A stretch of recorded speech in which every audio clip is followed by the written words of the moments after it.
வணக்கம். நடந்து கொண்டிருக்கிற NPL 21/7/2024 அன்று தொடங்கி 28க்குள்ளார ஃபைனல் மேட்ச் முடிஞ்சிடும்.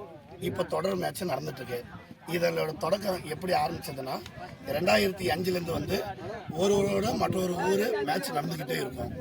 அப்போ சின்ன சின்ன முத்தரப்பு போட்டி இரு அணியோட 3 மேட்சுக்கு 1 அப்படின்றத ஆரம்பித்து 2010 ஒரு கலந்த ஆலோசித்து ஒரு 4 அணி சேர்ந்து திருச்சி சமயபுரத்தில் முடிவு எடுக்கப்பட்டு முதலில் திருச்சிராப்பள்ளி மாவட்டத்தில் திருச்சி தேவராயநகரில் மேட்ச் நடத்தப்பட்டது. அதில் வந்து முதல் தடையாக சேலம் ஸ்டீல் ஸ்டார்ஸ் அணி சேலம் மாவட்டம் முதல் கப்பு வென்றது. அதன் தொடர்ச்சியாக 2011, 2012 அப்படியே தொடர்ச்சியாக ஒவ்வொரு அணியாக மாற்ற கப்பு வென்று எடுத்துருந்தோம்.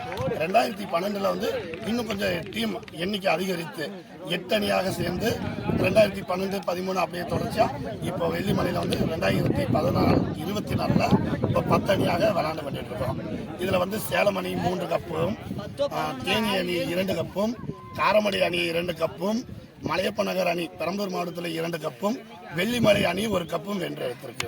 அணி வந்து கடைசியாக 2023 NPL, அதாவது NPLனா நரிக்குறவர் பிரீமியம் லீக், NPL வந்து 2023 வெள்ளிமலை அணி மாடாம்பூண்டி அணியில் வந்து வெற்றி பெற்றதில்லை.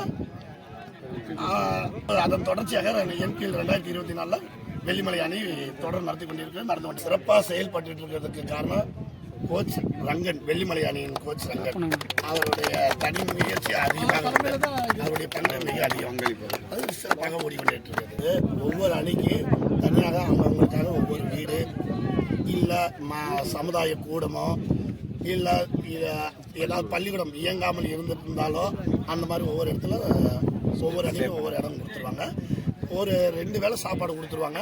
ஒரு வேளை சாப்பாடு வந்து நம்மளே ஓடா ரெடி பண்ணி சாப்பிட்ற மாதிரி. இப்போ வந்து ஒரு 4 வருடமாக 10 வருடமாக விளையாண்டுட்டு இருந்தாலுமே ஒரு 4-5 வருடமாக எங்கள் தமிழ்நாடு நரிக்குறவர் கூட்டமைப்பு எங்கள் மாநில தலைவர் அவர் மூலமாக தான் வந்து இப்போ தொடர் நாங்கள் எப்பயுமே நாங்கள் ஆரம்பிச்சுட்ருக்கோம்.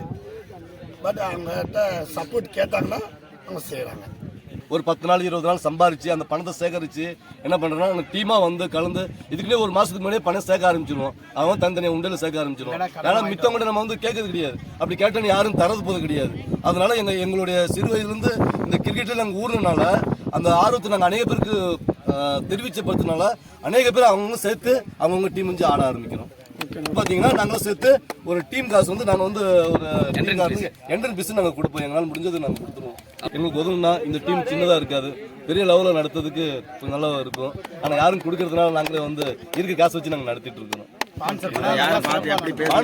பெரிய லெவலுக்கு நடத்துவோம். இன்னும் பெரிய இந்த மாதிரி பெரிய பெரிய தொடருக்குலாம் நாங்கள் போய் ஆடுறதுக்கு எல்லாருக்கும் திறமை இருக்குது. ஆனாலும் யாரும் ஸ்பான்சருக்கு முன் வராத மாட்டேங்காங்க. அவங்களுடைய திறமை என்ன பண்ணிங்கன்னா அடக்கி வச்சிருக்கிறாங்க. இந்த திறமை இந்த சிம்மா இங்கே மாதிரி ஆடி ஒரு 10 கிலோமீட்டர் ஆடி நாங்களே அவங்க திறமைக்கு பாராட்டுவோம். அதாவது மைண்ட் ஃப்ரீயாக விளாட்ல. நாங்கள் வந்து கடன் எல்லாம் நிறைய பிரச்சனை நாங்கள் வச்சுருக்கோம். அது மைண்டு ஃப்ரீயாக விளாட்ல. ஆனால் மைண்டு ஃப்ரீயாக இருந்தால் இன்னும் நல்லா சிறப்பான ஆட்டங்கள். நன்றிங்க. ஓகே.